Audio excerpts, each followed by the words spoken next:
Praise the lord. ఆయన నాకు ఏమి సెలవిచ్చునో చూచుటకై నేను నా కావలి స్థలము మీదను గోపురము మీదను కనిపెట్టుకొని ఉందును. కావలి వాళ్ళు కనిపెట్టినట్టు కనిపెట్టకపోతే అది దేవుని సహాయం కోసం కనిపెట్టడం కానే కాదు. సహాయము రాదు.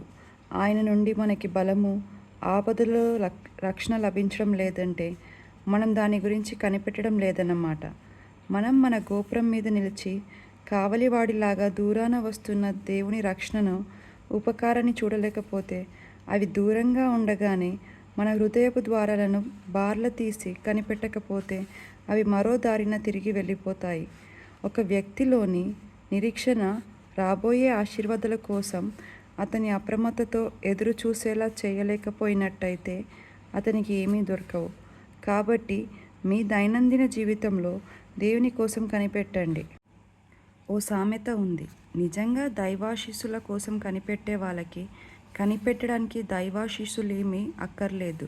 దీన్నే మరో విధంగా చెప్పుకుంటే, దైవాశీస్సుల కోసం కనిపెట్టని వారికి కనిపెట్టడానికి దైవాశీస్సులేమీ ఉండవు.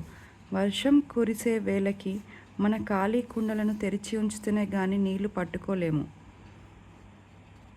దేవుని వాగ్దానాల కోసం అడిగేటప్పుడు మనం వ్యాపార ధోరణిలో మన సామాన్యమైన బుద్ధి జ్ఞానాన్ని ఉపయోగించాలి.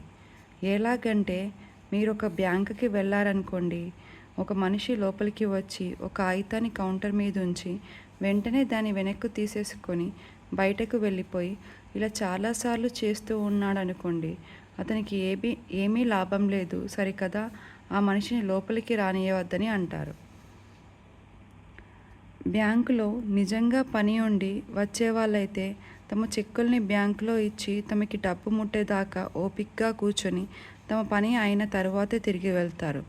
అంతేకాని ఆ చెక్కుని అక్కడుంచి దాని మీద ఉన్న సంతకం ఎంత అందంగా ఉంది అంటూ మురిసిపోయి ఆ కాగితం ఎంత బ్రహ్మాండంగా ఉంది అంటూ మెచ్చుకొని వెళ్ళిపోరు.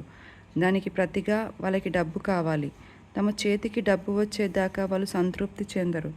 ఇలాంటి మనుషులకి ఆ బ్యాంకులో ఎప్పుడూ ఆహ్వానం ఉంటుంది. అయితే ప్రార్థనలో కూడా కొందరు మనుషులు ఆటలాడుకుంటారు. ఎంతో విచారకరం. దేవుడు తమ ప్రార్థనకి జవాబివ్వాలని వాళ్ళు ఎదురు చూడరు. వీళ్ళు కేవలం ఆటలాడుకునే వ్యర్థులే.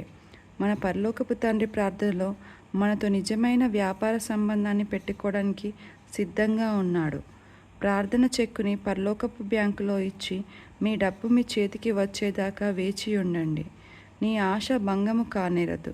సామెతలు 24వ అధ్యాయం 14వ వచనం. ఆమెన్.